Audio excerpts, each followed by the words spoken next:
quanto importante è avere il sostegno delle amministrazioni pubbliche, cioè delle comunità, nella vostra battaglia? Devo dire che questa sera è stata una serata davvero molto importante per noi lavoratori perché qui ci sentiamo a casa, semplicemente perché quando succede qualcosa a un cittadino lavoratore andiamo dal sindaco, quindi è importante che insieme con noi ci siano i sindaci.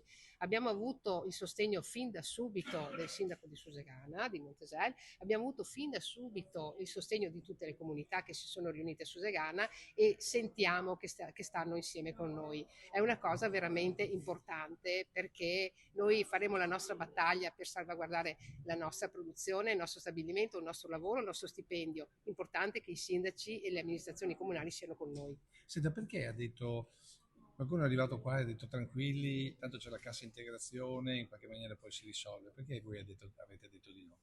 Perché la cassa integrazione, prima cosa, impoverisce il lavoratore, nel senso che con la cassa integrazione non hai possibilità di avere un mutuo, non hai possibilità di avere una vita dignitosa perché è sicuramente molto più bassa di uno stipendio che noi abbiamo lavorando. Dopodiché è una transazione che porta verso il periodo buio. Invece noi vogliamo continuare a lavorare, continuare a guadagnare il nostro stipendio, non vogliamo regali da nessuno, non vogliamo essere un costo per nessuno. Continuiamo a lavorare finché l'azienda ce lo permetterà e se queste produzioni non possono essere sostenibili finché non saranno introdotte altre produzioni altrettanto fattibili. Però noi non vogliamo essere un costo alle spalle di nessuno. La cassa integrazione è pagata dai cittadini e da tutti noi, quindi assolutamente è un passaggio che noi non vorremmo fare. Ecco, per ultimo, voi dite noi il 21 torniamo sul tavolo davanti al ministro, sicuri di una cosa, qui l'Electrolux fa utili e soprattutto qui l'Electrolux ha avuto i soldi